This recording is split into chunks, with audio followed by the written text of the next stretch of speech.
প্রিয় শিক্ষার্থীবৃন্দ, অনলাইন ক্লাসে স্বাগতম। একাদশ, দ্বাদশ এবং সম্মান প্রথম বর্ষের সিলেবাসে আজকের অনলাইন ক্লাসের বিষয় অন্তর্ভুক্ত আছে। আজকের আলোচনার বিষয় প্রমিত বাংলা বানানের নিয়ম। একাদশ, দ্বাদশ শ্রেণীতে বাংলা দ্বিতীয় পত্রের সিলেবাসভুক্ত এবং সম্মান প্রথম বর্ষের ব্যবহারিক বাংলার অন্তর্ভুক্ত আছে বাংলা বানানের নিয়ম।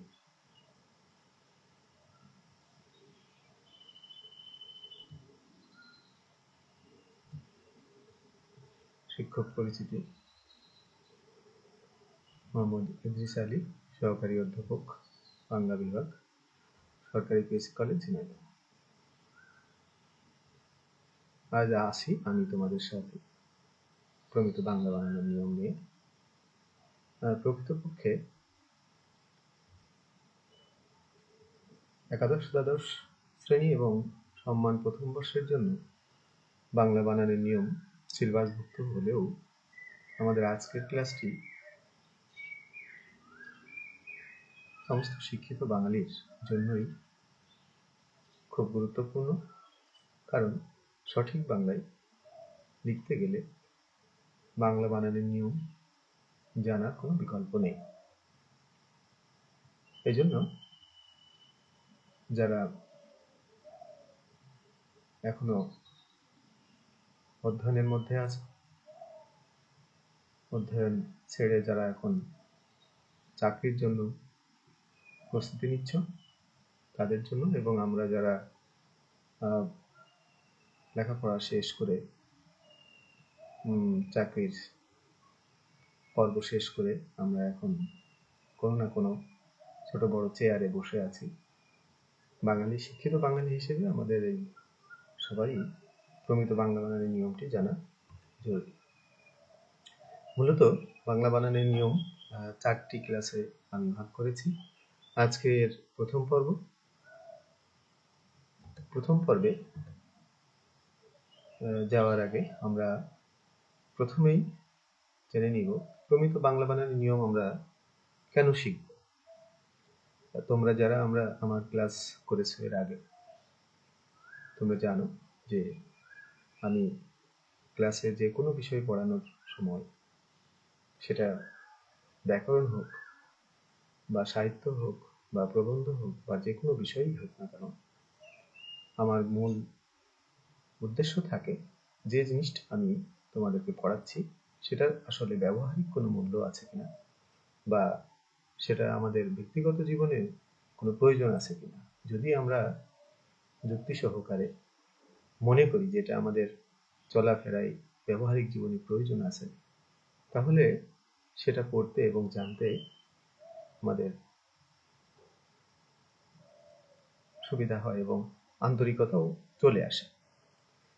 এখানেও তাই প্রমিত বাংলা বানানের নিয়ম আমরা কেন শিখব, নিশ্চয়ই এর পেছনে একটি উদ্দেশ্য থাকবে, এবং সেই উদ্দেশ্য সফল করার জন্যই আমরা এই প্রমিত বাংলা বানানের নিয়মটি শিখব। শিক্ষিত বাঙালি হিসেবে লেখা এবং বলাই পরিশুদ্ধ বাংলা ভাষার ব্যবহারের সঙ্গে বাঙালির মূল্যবোধ জড়িত। সুতরাং বাঙালি হিসেবে প্রথম এবং প্রধান দায়িত্ব প্রমিত বাংলা বানানে বাংলা ভাষার ব্যবহার করা। 21শে ফেব্রুয়ারি বা আন্তর্জাতিক মাতৃভাষা দিবসে বক্তব্য এবং লেখায় বাংলা ভাষার প্রতি ভালোবাসা প্রদর্শন করে থাকি, কিন্তু প্রকৃত ভালোবাসা বলাই বা লেখার তুলনায় কাজের মধ্যেই বেশি প্রকাশিত হয়। আমরা যদি লেখায় ও বলাই বাংলা ভাষাকে বিশুদ্ধভাবে ব্যবহার করতে পারি, তাহলে ভাষার প্রতি আমাদের দরদ বেশি প্রকাশিত হয়। এজন্য শিক্ষিত বাঙালির কাছে প্রমিত বাংলা বানান খুবই জরুরি। তাই যারা একাদশ, দ্বাদশ শ্রেণীতে পড়ছে, সম্মান প্রথম বর্ষে পড়ছে, চাকরির পরীক্ষা দিচ্ছে, কিংবা চাকরি পেয়ে যারা বড় চেয়ারে বসে আছেন, তাদেরও শুদ্ধ বাংলা বানানটা জানানো জরুরি। ব্যাপারটা যেন এমন না হয় যে বানান সম্পর্কে আমি একটু কম জানি, কারণ ইংরেজি বা অন্যান্য ভাষা আমি একটু বেশি জানি। নিজের ভাষাকে এভাবে অবজ্ঞা করে কখনো শিক্ষিত হওয়া যায় না। অন্য ভাষা সম্পর্কে প্রচুর জ্ঞান অর্জন করতে হবে, কিন্তু কখনোই নিজের ভাষাকে না জেনে নয়। পৃথিবীর অন্যান্য জাতির মধ্যে এই মূল্যবোধ প্রবল, আমাদের মধ্যেও যেন এই মূল্যবোধ পুরো মাত্রায় কাজ করে, সেটা মনে করেই বাংলা বানানের ব্যাপারে মনোযোগ দিতে হবে। বাংলা বানানের ক্ষেত্রে কোন কোন বর্ণ বিশেষভাবে ভূমিকা পালন করে সেটা নিয়ে আমরা আলোচনা করব। বাংলা বানানের ক্ষেত্রে সন্ধি, প্রত্যয়, সমাসের ভূমিকা এবং শব্দের গঠনগত ভূমিকা সম্পর্কে আমরা পরিষ্কার ধারণা লাভ করব। এছাড়া আমরা বাংলা বানানের সংস্কারের একটা ইতিহাস সম্পর্কেও ধারণা লাভ করব। প্রথমেই আমরা বাংলা বানান সংস্কারের ইতিহাস নিয়ে একটু কথা বলবো। দীর্ঘ পরিক্রমায় আমাদের বাংলা বানান বর্তমান পর্যায়ে এসছে, সেটি সম্পর্কে আমাদের একটু ধারণা থাকা ভালো। 19 শতকের আগে পর্যন্ত বাংলা বানানের নিয়ম বলতে বিশেষ কিছু ছিল না। 19 শতকের সূচনায় যখন বাংলা সাহিত্যের আধুনিক পর্ব শুরু হলো, বাংলা সাহিত্যিক গদ্যের উন্মেষ হলো, তখন মোটামুটি সংস্কৃত ব্যাকরণের অনুশাসন অনুযায়ী বাংলা বানান নির্ধারিত হয়। কিন্তু বাংলা ভাষায় বহু তৎসম অর্থাৎ সংস্কৃত শব্দ গৃহীত হলেও অর্ধতৎসম ও তদ্ভব দেশি বিদেশি শব্দের পরিমাণ কম নয়। এছাড়া রয়েছে তৎসম, অর্ধতৎসম শব্দ, প্রত্যয়, বিভক্তি, উপসর্গ ইত্যাদি সহযোগে গঠিত নানা রকমের মিশ্র শব্দ। তার ফলে বানান নির্ধারিত হলেও বাংলা বানানের সমতা বিধান সম্ভবপর হয়নি। তাছাড়া বাংলা ভাষা ক্রমাগত সাধুরীতির নির্মুখ ত্যাগ করে চলিত রূপ পরিগ্রহ করতে থাকে, তাই বাংলা বানানের অসুবিধাগুলি চলতেই থাকে। এই অসুবিধা ও অসঙ্গতি দূর করার জন্য সর্বপ্রথম 20 শতকের 20-এর দশকে বিশ্বভারতী এবং পরে 30-এর দশকে 1936 সালে কলকাতা বিশ্ববিদ্যালয়ে বাংলা বানানের নিয়ম নির্ধারণ করেন। কলকাতা বিশ্ববিদ্যালয়ের নিয়ম রবীন্দ্রনাথ ও শরৎচন্দ্র সহ অধিকাংশ পণ্ডিত ও লেখক সমর্থন করেন। এখন পর্যন্ত এই নিয়মই আদর্শ নিয়ম রূপে মোটামুটি অনুসৃত হচ্ছে। আধুনিককালের দাবি অনুযায়ী বাংলা বানানের যেসব বিশৃঙ্খলা ও বিভ্রান্তি আমরা দেখছি, সেই পরিপ্রেক্ষিতে বানানের নিয়মগুলিকে আর একবার সূত্রবদ্ধ করার প্রয়োজন দেখা দেয়। ভারত বিভাজনের পর তৎকালীন বাংলা উন্নয়ন সংস্থা, বর্তমানে বাংলা একাডেমি, 1955 সালে প্রতিষ্ঠিত হয়।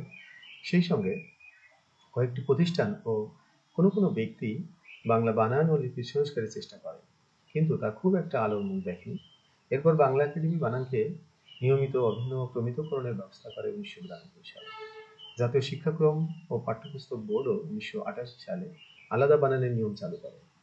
বর্তমানে বাংলা একাডেমি এবং জাতীয় শিক্ষাক্রম ও পাঠ্যপুস্তক বোর্ড কর্তৃক নির্ধারিত নিয়মের সমন্বিত রূপটি ব্যবহৃত হচ্ছে। এবার দেখা যাক শুদ্ধ বানান কতভাবে নির্ধারিত হয়। শুদ্ধ বানান মূলত দুইভাবে নির্ধারিত হয়। 1 নম্বর, শব্দের গঠন অনুসারে শব্দের শুদ্ধিকরণ। এটি বাক্য প্রকরণ অংশে বিস্তৃতভাবে আলোচিত হয়েছে। 2 নম্বর, শব্দের বানানের নিয়ম অনুসারে শব্দের শুদ্ধিকরণ। আমরা আজকে মূলত শব্দের বানানের নিয়ম অনুসারে শব্দের শুদ্ধিকরণ এই প্রসঙ্গটি বিস্তৃতভাবে আলোচনা করব। শব্দের শুদ্ধিকরণ মূলত দুই ধরনের, যেমন স্বরবর্ণ কেন্দ্রিক এবং ব্যঞ্জন বর্ণ কেন্দ্রিক। একথা বলার অপেক্ষা রাখে না, যেহেতু আমাদের বর্ণমালা স্বরবর্ণ এবং ব্যঞ্জন বর্ণকে নিয়ে, সে কারণে বাংলা বানান নির্ধারিত হবে স্বরবর্ণ কেন্দ্রিক এবং ব্যঞ্জন বর্ণ কেন্দ্রিক, এটাই স্বাভাবিক। তবুও একটু জানার সুবিধার্থে আমি একটু আলাদাভাবে আলোচনা করার চেষ্টা করেছি। স্বরবর্ণের মধ্যে হ্রস্বই দীর্ঘই, হ্রস্ব দীর্ঘ সংক্রান্ত, এবং ব্যঞ্জন বর্ণের মধ্যে দন্ত ন দন্ত স, মূর্ধন্য ন মূর্ধন্য স, তালব্য স ও অনুস্বর, চন্দ্রবিন্দু, সন্ধি, প্রত্যয়, পুরুষ ও স্ত্রীবাচক শব্দ সংক্রান্ত নিয়মগুলি প্রধান। এছাড়া বাংলা একাডেমি থেকে প্রকাশিত প্রমিত বাংলা বানানের নিয়ম এবং জাতীয় শিক্ষাক্রম ও পাঠ্যপুস্তক বোর্ড ব্যবহৃত বানান নীতির মধ্যে অনেক নিয়ম আলোচিত হয়েছে। স্বর বর্ণগত ও ব্যঞ্জন বর্ণগত বানান আবার প্রত্যয়, সমাস ও সন্ধিগঠিত হয়ে থাকে। আমরা স্বরধ্বনিগত বানান হ্রস্বই দীর্ঘই, হ্রস্ব দীর্ঘ, এগুলো আলোচনার পূর্বে কিছু কথা বলে নেওয়া প্রয়োজন। যেমন স্বরধ্বনিগত বানান আলোচনার পূর্বে যারা বলেন বানানে হ্রস্বই দীর্ঘই, হ্রস্ব দীর্ঘ বিভেদ না রেখে শুধু রস্বই এবং শুধু হ্রস্বও থাকা উচিত। তাদের জ্ঞাতার্থে একটু বলে রাখা প্রয়োজন যে সুনির্দিষ্ট ও যুক্তিসঙ্গত কারণে মূলত এই 4টি স্বরবর্ণের বানানের পার্থক্য রাখা খুবই প্রয়োজন। যেমন অতীত ও তয় দীর্ঘই ত বানানে কেউ ইচ্ছে করলেই অ তয় রস্বই ত লিখতে পারে না, কারণ সন্ধি নিয়ম অনুসারে অতীত প্লাস ইত সমান সমান অতীত, এটা নির্ধারিত একেবারে গণিতের সূত্রের মতো। অর্থাৎ প্রথম শব্দের শেষে রস্বই এবং পরের শব্দের প্রথমে রস্বই মিলে দীর্ঘইকার হয়েছে সন্ধির কারণে। এরকম ভাবে রস্বই প্লাস রস্বই, রস্বই প্লাস দীর্ঘই, দীর্ঘই প্লাস দীর্ঘই, দীর্ঘই প্লাস রস্বই সমান সমান সবসময় সন্ধি নিয়ম অনুসারে দীর্ঘই হয়। এরকম রবীন্দ্র, রবি প্লাস ইন্দ্র সমান সমান রবীন্দ্র, দীর্ঘই হয়েছে রবীন্দ্র বানানে। সতী প্লাস ইস সমান সমান সতীশ, এখানেও দীর্ঘই হয়েছে। ইত্যাদি শব্দে রস্বইকার দেওয়ার কোনো সুযোগ নেই। একইভাবে মরু প্লাস উদ্যান, মরু শব্দের শেষে রস্য, উদ্যান শব্দের প্রথমে রস্য থাকলেও মরুদ্যান বানান যখন আমরা একসাথে লিখছি তখন রয় দীর্ঘ হয়ে যাচ্ছে, আমরা বাধ্য হচ্ছি সন্ধি নিয়ম অনুসারে। আবার প্রত্যয় এবং সমাসের কারণেও আমরা রস্বইকার ব্যবহার করতে বাধ্য হই, দীর্ঘইকার দেওয়ার কোনো সুযোগ নেই। যেমন উপযোগী বানানে রস্বই প অন্তস্থ জ ওকার গয় দীর্ঘই বানান আছে, গয় দীর্ঘই দেওয়া আছে, সেখানে দীর্ঘইকার থাকলেও তা প্রত্যয় যুক্ত হলে প্রতিযোগিতা যখন আমরা লিখতে যাচ্ছি তখন গ দীর্ঘইটা হ্রস্ব হয়ে যাচ্ছে। এরকম সহযোগী সহযোগিতা, প্রতিদ্বন্দ্বী প্রতিদ্বন্দ্বিতা ইত্যাদি। মন্ত্রী বানানে দীর্ঘইকার হলেও সভা শব্দ যুক্ত হলে সমাসবদ্ধতার কারণে মন্ত্রী বানানে দীর্ঘইকারের জায়গায় হ্রস্বই হয়ে যাচ্ছে এবং দুটো শব্দ একসাথে যুক্ত হয়ে যাচ্ছে, মন্ত্রিসভা হয়ে যাচ্ছে। এরকম প্রাণীবিদ্যা ইত্যাদি। প্রসঙ্গত উল্লেখ্য সমাসবদ্ধ শব্দ একসাথেও লেখা যায়, আবার মাঝখানে হাইফেন দিয়েও লেখা যায়।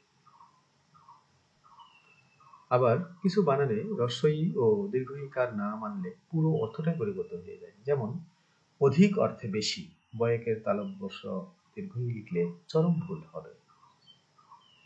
এটার বানান হবে বয়েকার রস্বই, তালব্য স রস্বই, কারণ বেশি বয়েকের তালব্য স দীর্ঘই বলতে বেশধারী বোঝায়। এরকম আটক অর্থে বন্দি ব দন্তনয় দয় দীর্ঘই লিখলে ভুল হবে, এটা হবে ব দন্তনয় দয় রস্বই, কারণ বন্দি ব দন্তনয় দয় দীর্ঘই বন্দনা বা প্রশংসা করার বোঝায়। এগুলো শব্দের গঠনগত বানানের নিয়ম, যেটা বাক্যতত্ত্বের মধ্যে শুদ্ধিকরণের মধ্যে খুব বিস্তারিতভাবে আলোচিত হয়েছে। সুতরাং এই কথা বলার অপেক্ষা রাখে না যে ইংরেজিতে যেমন ডাবল ই ডাবল ও তুলে দেওয়ার সুযোগ নেই, তেমনি বাংলায় দীর্ঘই বা দীর্ঘকারের প্রয়োজন না মানার কোনো সুযোগ নেই। আবার অনেকেই বাংলা বানানে তালব্য স মূর্ধন্য স দন্ত স কিংবা দন্তন মূর্ধন্য ন এর নিয়ম মানতে চান না। তাদের বক্তব্য একটা রাখলেই হয়, তাহলে ইংরেজিতে যে জেড ও জি বর্ণ তুলে দিতে হবে, কিংবা দুটো এন এর ব্যবহারও তুলে দিতে হবে। সেটা কি ভাষার সমৃদ্ধি ও গতিশীলতার বিরুদ্ধে নয়? অবশ্যই বিরুদ্ধে, কারণ মানুষ তার বক্তব্যকে পরিষ্কার এবং সম্পূর্ণরূপে প্রকাশ করার জন্য প্রতিনিয়ত শব্দ ভাণ্ডার আয়ত্ত করছে এবং উপযুক্ত শব্দের অর্থপূর্ণ ব্যবহার করছে বাস্তবতার কারণেই। তাছাড়া একটি ভাষায় বিভিন্ন ভাষার শব্দকে ধার দেনা করে নিজের চলার পথকে সমৃদ্ধ করতে হয়। ইংরেজি ভাষায় যেমন ইংরেজি শব্দ কম, গ্রিক, ল্যাটিন, জার্মান, পর্তুগিজ এবং স্প্যানিশ ভাষার শব্দ বেশি, ঠিক তেমনি বাংলা ভাষায় বাংলা শব্দ মাত্র 20 বা 30%, তৎসম বা বিদেশি শব্দের বিপুল সমাহার এখানে রয়েছে। সংস্কৃত শব্দে যে মূর্ধন্য স মূর্ধন্য ন দীর্ঘই দীর্ঘ উকারের ব্যবহার রয়েছে সেটা না মানলে শব্দের পুরো অর্থটাই পরিবর্তন হয়ে যেতে পারে এবং বাংলা ভাষায় বিশৃঙ্খলা দেখা দিতে পারে। এজন্য কোন রকম বিরক্তি অবজ্ঞার ভাব দেখিয়ে বাংলা বানানকে বিশৃঙ্খল বলা বা স্বকীয় বৈশিষ্ট্যে মহিমান্বিত আপাতপ্রয় একই উচ্চারণে বর্ণের ব্যবহারকে অস্বীকার করা বা বাতিল বলে ঘোষণা দেওয়া বাঙালির মূল্যবোধের পরিপন্থী। যেমন বাণী বয়াকার মূর্ধন্য দীর্ঘই অর্থ কথা বা উক্তি, কিন্তু বাণী বয়াকার দন্তন্য রস্বই মানে গয়না তৈরির মজুরি। শঙ্কর মানে শঙ্কর তালব্য স ওই কর শঙ্কর মানে শিব, কিন্তু দন্ত স ওই কর শঙ্কর মানে মিশ্র। শক্ত মানে তালব্য স কয়ত শক্ত মানে কঠিন, কিন্তু দন্তস্ব কয়ত শক্ত মানে অনুরক্ত বা আসক্তি। মাস ময়াকার মূর্ধন্য ষ মানে ডাল বিশেষ, কিন্তু মাস ময়াকার দন্তস্ব মানে মাংস বা বছরের এক দ্বাদশ অংশ। এরকম অসংখ্য উদাহরণ দিয়ে প্রমাণ করা সম্ভব যে যে কোনো ভাষার শব্দভাণ্ডারকে সমৃদ্ধ করার জন্য একই বর্ণের দুবার ব্যবহার বা ভিন্ন অর্থবোধক বিভিন্ন প্রয়োগ অত্যন্ত বাস্তবসম্মত এবং গ্রহণযোগ্য পদ্ধতি। এটি শুধু বাংলা ভাষাই নয়, পৃথিবীর প্রায় ৩,৫০০ ভাষার জন্যই এটি প্রযোজ্য। সুতরাং অন্যেরটা ভালো, সুশৃঙ্খল, আমারটা বিশৃঙ্খল, এ ধরনের দাস মনোভাবের নিগড় থেকে আমাদের বের হয়ে আসা দরকার। তবে প্রতিনিয়ত নিজস্বতা অর্জনের জন্য যে ধরনের লেখাপড়া বা কষ্টসাধ্য অধ্যয়নের প্রয়োজন হয় তা আমরা অধিকাংশ শিক্ষিত বাঙালি করি না বলেই হয়তো এ ধরনের উদ্ভট প্রশ্ন উত্থাপিত হচ্ছে। যাই হোক, পরিবর্তন ভালো, কিন্তু সেটা যদি যৌক্তিক এবং গভীর জ্ঞানস্পর্শী হয় তাহলে আমিও সেটা গ্রহণ করতে বাধ্য। যাই হোক, আমরা বাংলা বানানের প্রথমেই একটু ভূমিকা দিয়ে নিলাম, কারণ আমরা নিয়ম জানছি, কিন্তু নিয়মটা কেন জানবো, কেন পড়বো, এবং নিয়মটা কেনই বা নির্ধারণ করা হলো, পণ্ডিতরা কেন এই নিয়মগুলো বেছে বেছে আমাদের সামনে নিয়ে আসলেন।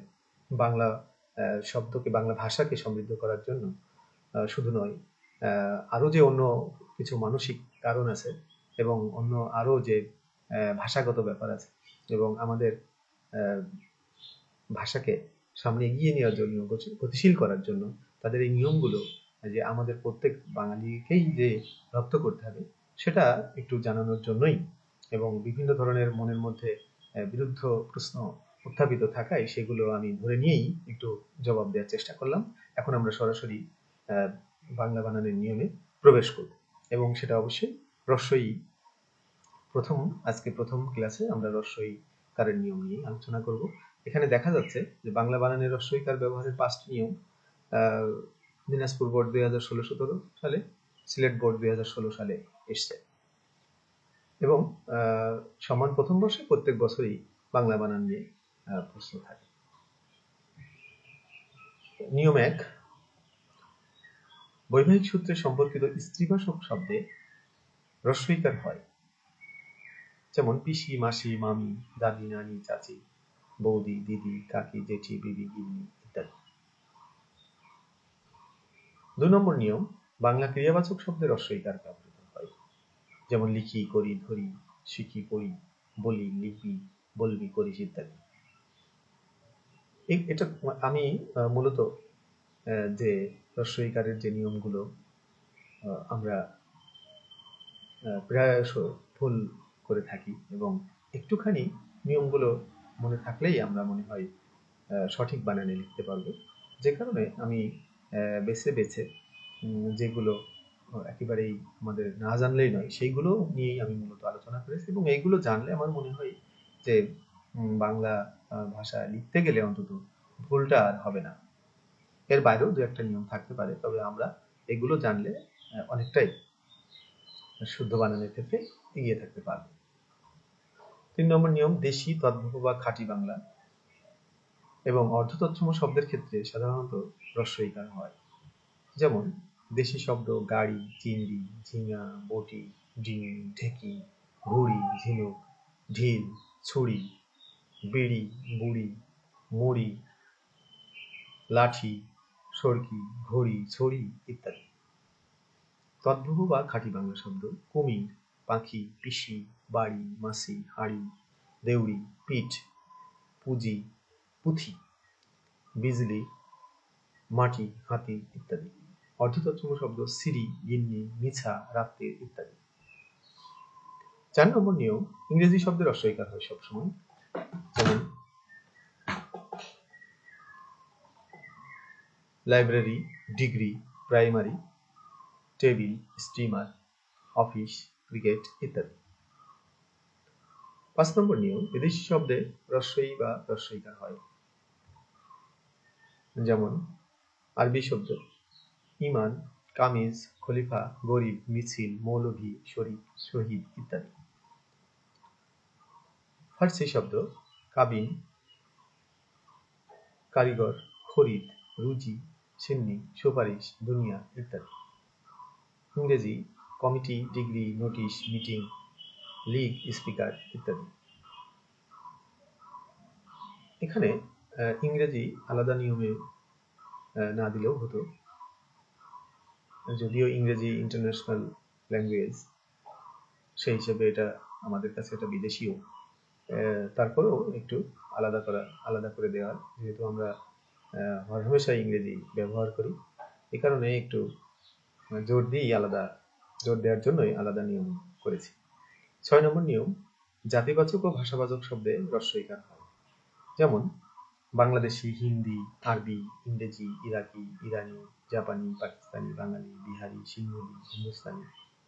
কিন্তু জাতি বা ভাষাবাচক শব্দের পরে যখন ইয় প্রত্যয় যোগ হয়, দীর্ঘ ই অন্তস্থ প্রত্যয় যুক্ত হয়, তো সেই ক্ষেত্রে হ্রস্বই হবে না, দীর্ঘই হবে। যেমন অস্ট্রেলীয়, আরবীয়, ইউরোপীয়, ইতালীয়, ইন্দোনেশীয়, ককেশীয়, বঙ্গীয়, ভারতীয়, মিশরীয়, রুশীয়, স্পেনীয় ইত্যাদি।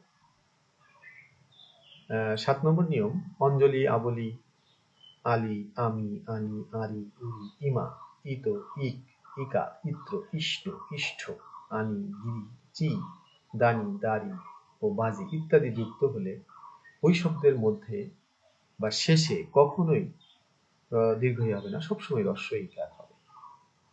এবং শিক্ষার্থীরা, তোমরা এই শব্দগুলো মুখস্থ করে ফেলবে। এগুলো যখনই মুখস্থ থাকবে, কোনো শব্দের শেষে যখন এটা উচ্চারিত হবে, তখন আর হ্রস্বই দীর্ঘই নিয়ে কোনো দ্বিধায় পড়তে হবে না। এগুলো দিয়ে আমি কিছু উদাহরণ দিয়ে দিচ্ছি। যেমন অঞ্জলি, বহুল ব্যবহৃত শ্রদ্ধাঞ্জলি, গীতাঞ্জলি, পুষ্পাঞ্জলি। আবলি দিয়ে রচনাবলী, প্রশ্নাবলী, দৃশ্যাবলী, ব্যাখ্যাবলী ইত্যাদি।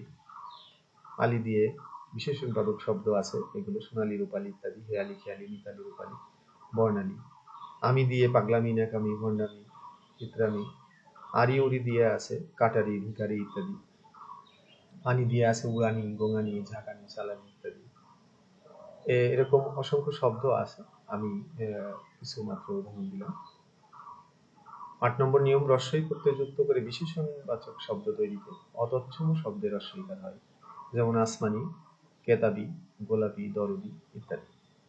এখানে একটি বিষয় মনে রাখা দরকার, প্রায়ই এখানে প্রত্যয়ের কথা আসছে, বিশেষণবাচক শব্দের কথা আসছে, তারপরে তৎসম, অর্ধতৎসম, দেশি বিদেশি শব্দগুলোর কথা আসছে।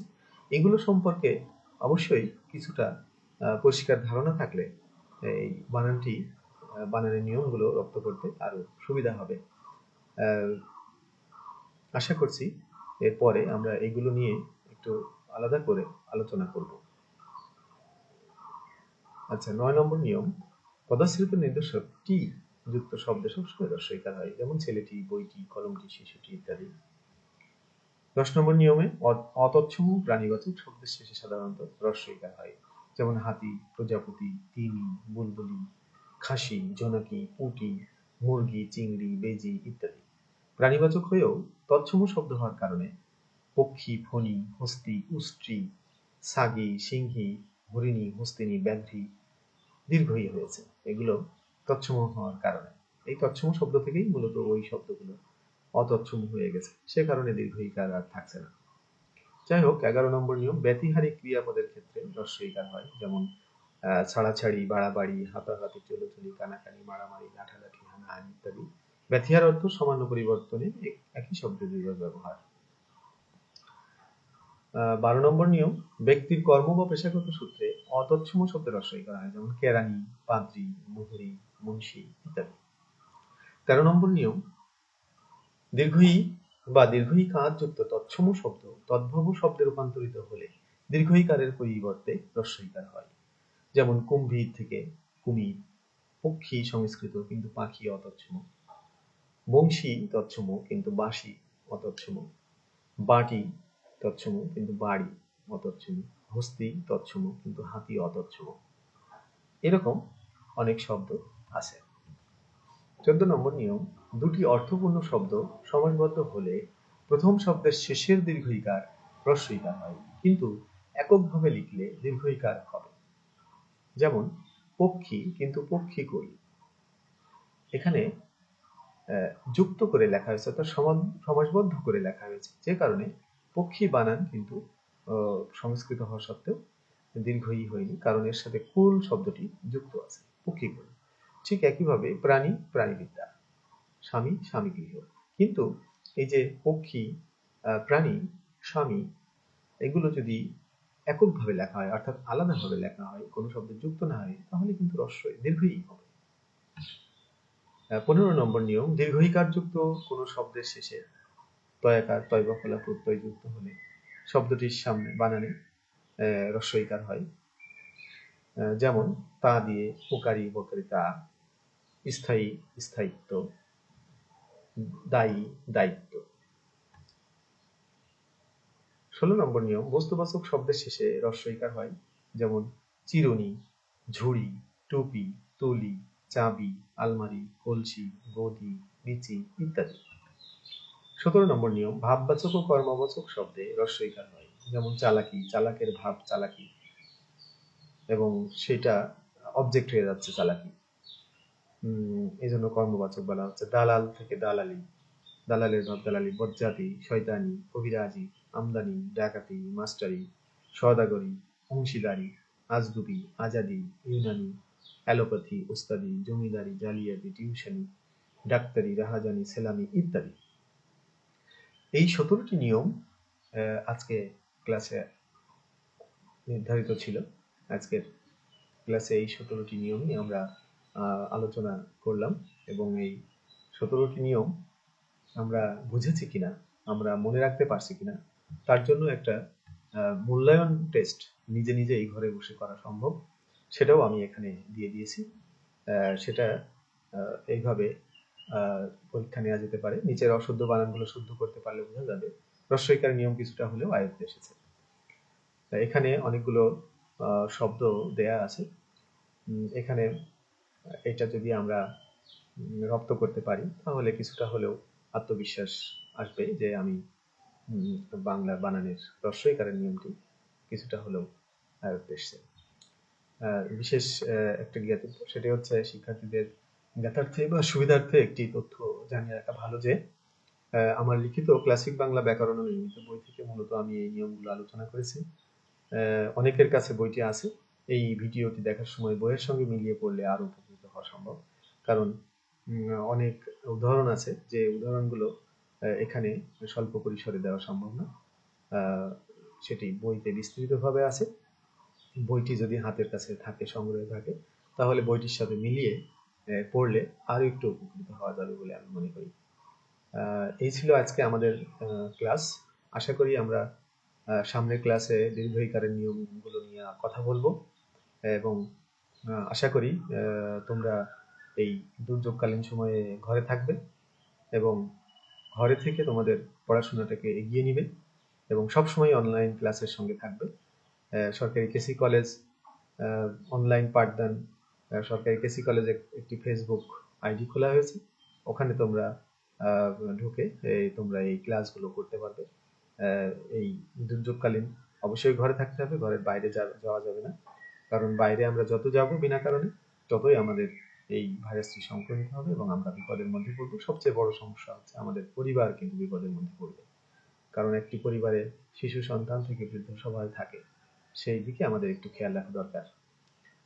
সুতরাং আমরা পড়াশোনার পাশাপাশি এই জিনিসগুলোও গুরুত্ব দিয়ে আমরা দেখব, বিবেচনা করব। তো আজকের মতো সবাইকে ধন্যবাদ। আবার সামনের ক্লাসে অন্য কোনো নিয়ম নিয়ে, দীর্ঘইকারের নিয়ম নিয়ে হাজির হব। সবাইকে ধন্যবাদ।